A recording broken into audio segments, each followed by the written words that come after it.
பக்தன்னா எப்படி இருக்கணும் அப்படின்ற கேள்வி சார் கேட்டிருக்காரு. Thank you sir, super. Sathyasai Baba பக்தன்னா எப்படி இருக்கணும்னு சொன்னதை நீங்க கேட்டீங்கன்னா நம்மளுக்கே டவுட் வந்துடும், பக்தன் தானான்னு சொல்லிட்டு. இந்த பக்தியா இருக்கிறது எந்த வயசுல ஆரம்பிக்கணும் அப்படின்னும் போது சாமி அப்படி ஆரம்பிக்கிறாரு. பக்த பிரகலாதா, ஆஹா, சின்ன வயசு. அவ அம்மா வயிற்றுல இருக்கும் போதே, கயாத்துன்னு பேரு அம்மா பேரு, இரண்யகசிபோட ஒய்ஃபு. அவ வயிற்றுல இருக்கும் போது கதையெல்லாம் கேட்பான், கொட்டுவான். அப்போ எப்பவுமே நாரதர் சொல்லி கொடுத்ததுனால ஓம் நமோ நாராயணாய சொல்லிகிட்டே இருப்பான். அதுதான் நாராயணனுடைய பக்தனானா. ஸோ பால விகாஸ்க்கு எந்த ஏஜ்னு சொன்னாங்க, சாமி சொல்வாரு வயிற்றுல இருக்கும் போதுன்னு. அப்போ அந்த பக்தி அங்கேருந்தே ஸ்டார்ட் ஆகுது. அதே மாதிரி துருவன் என்ன அழகு, சின்ன வயசுல போய் அப்பா மடியில உட்காரணும்னு சொல்லிட்டு உட்கார போயிட்டு கடைசியில் என்ன பண்ணாவன், அங்க போனவனே நாராயணா நீ தான் வேணும்ட்டான். என்ன நினைச்சு போனானோ அவன் கேட்டது வேற, திருக்கரண சுத்தி இல்லை. அப்போ பக்தனுக்கு திருக்கரண சுத்தி இருக்கணும்னு பாபா சொல்றாரு. அது இல்லாத திருக்கரண சுத்தினா என்னது, மனம் வாக்கு செயல் மூன்றும் ஒன்றா இருக்கணும். அது இல்லைன்றனால தான் நீ போய் நாட்டை ஆளுனாரு. கடைசி காலத்துல துருவ நட்சத்திரமா அவனை மாத்தினாரு. ஸோ பக்தினா ஒரே டார்கெட் தான் இருக்கணும். ஒரு அம்பு டார்கெட்ல எங்க போய் அடிக்கிறதோ அதே மாதிரி நம்ம பக்தி கடவுள் மேலதான் இருக்கணும். சுவாமி என்கிட்ட பல தடவை சொல்லியிருக்காரு, you love me only till you understand. எல்லாருமே நானு தெரியுற வரைக்கும் யூ லவ் மீ ஒன்லி. அப்போ மற்றவங்களை லவ்னு வரும்போது அந்த ஸ்டேஜ்ல அந்த பக்தி எல்லார்கிட்டையும் காமிக்க தோணும். பக்தனுக்கும் ஒரு பிச்சைக்காரனுக்கோ இல்ல பைத்தியக்காரனுக்கோ டிஃபரன்ஸே இருக்காது. ஏன்னா அவன் என்ன பண்றான்னு தெரியாது. வெளி உலகத்துக்கு பைத்தியக்காரனும் தெரியுமா. ராமகிருஷ்ண பரமஹம்சர் பைத்தியம் தான் சொன்னாங்க எல்லாருமே. சேஷாத்ரி மகரிஷி அவங்களுக்கு பாத்தீங்கன்னாக்க திருவண்ணாமலையில எல்லாரும் பைத்தியம்னாங்க. ஆனா அவர் பெரிய மகானும். ஏன்னா குழந்தைத்தனம் வந்துடும்.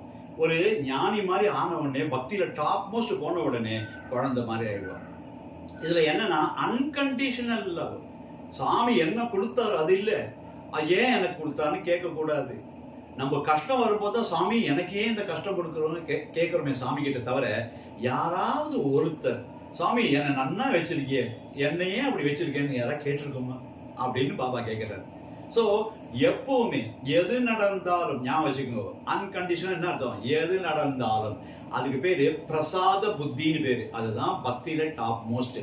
ஒரு பக்தன் எப்படி இருக்கணும்னா மெயினா அந்த எதை கொடுத்தாலும் இது பகவானுடைய பிரசாதம் அப்படின்னு ரெவரன்ஷியலியா மரியாதையா அதை நம்ம ஸ்வீகாரம் பண்ணணும், அதை எடுத்துக்கொள்ள வேண்டும். அவன் தான் உண்மையான பக்தன்.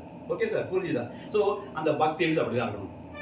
பக்தினா போய் பஜனை பண்றது, கோயிலுக்கு போறது, அர்ச்சனை பண்றது அப்படி கிடையாது. பகவான் என்னை பார்த்து கொண்டிருக்கிறார், அவர் என் நன்மைக்கு தான் எல்லாம் செய்வார். புரியுதா? அந்த எண்ணத்தோட தான் பக்தி செலுத்தணும். அந்த பக்தி ஆரம்பத்தில் இருக்கும்போது பஜனை பாடுறது, கோயிலுக்கு போறது, அர்ச்சனை பண்றதெல்லாம் இருக்கலாம், தப்பு கிடையாது. ஆனா போக போக போக ஆனா ஒண்ணு விஷயம் தெரியுமா, பாபா சொல்றார் பக்தனால முக்தி அடையவே முடியாதுன்றாரு. அப்ப எதுக்கு இதெல்லாம் பண்ணோம்னா ஃபவுண்டேஷன் கீழே இருக்கும், அது அப்புறம் கண்ணுக்கே தெரியுதுல, அது யூஸ் யாரும் உணர்றதே இல்லை, அது தானா நடக்கணும். அப்போ அந்த பில்டிங் அதுக்கு மேலதான் வருது. அதே மாதிரி பக்தின்னு வந்துருத்தோம்னாக்க என்னன்னா சாமி எது செஞ்சாலும் நான் எடுத்துக்கிறேன் அப்படின்னு இருக்கணும். அந்த பக்தி சாலிடா இருக்கணும். இந்த சமயத்துல சாமி என்கிட்ட ஒரு கேள்வி கேட்டாரு. வாட்டர் இருக்கு இல்லையா, தண்ணி, அதை ஒரு சல்லடையில் எடுத்துக்கொண்டு போக முடியுமா அப்படின்னு கேட்டாரு.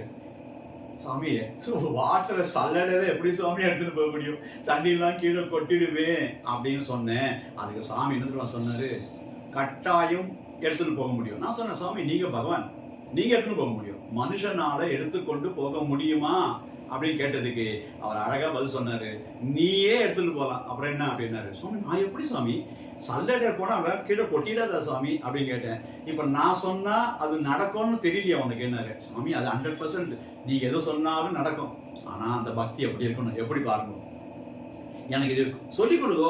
சொதல் யாரா என்னை கேட்டாரா, இல்ல சாமி சொல்லிட்டாருன்னு சொன்னா நம்புவாளா? ஸோ என்னன்னு சொல்லுங்க, நான் வேணா நம்புவேன். உங்க மேல பக்தி இல்லாதவங்க கிட்ட சொன்னா யார் ஒத்துப்பா? என்னன்னு பாபா சொன்னாரு, அந்த தண்ணி ஐஸ் கட்டியா மாறுற வரைக்கும் வெயிட் பண்ணா சல்லடையில் எடுத்துக்கொண்டு போகலாமேடா சொல்லணும்னாரு.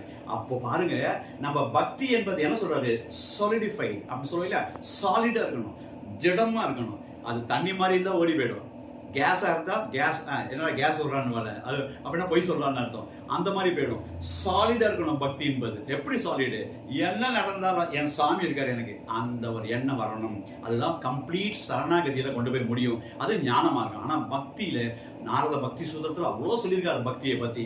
அதுக்கு நிறைய காரணம் சொல்லியிருக்காரு. 16 குவாலிட்டி சொல்லியிருக்காரு. இதெல்லாம் இருந்தாதான் பக்தன் சொல்லிட்டு நம்மளாலாம் அதை ஃபாலோவே பண்ண முடியாது.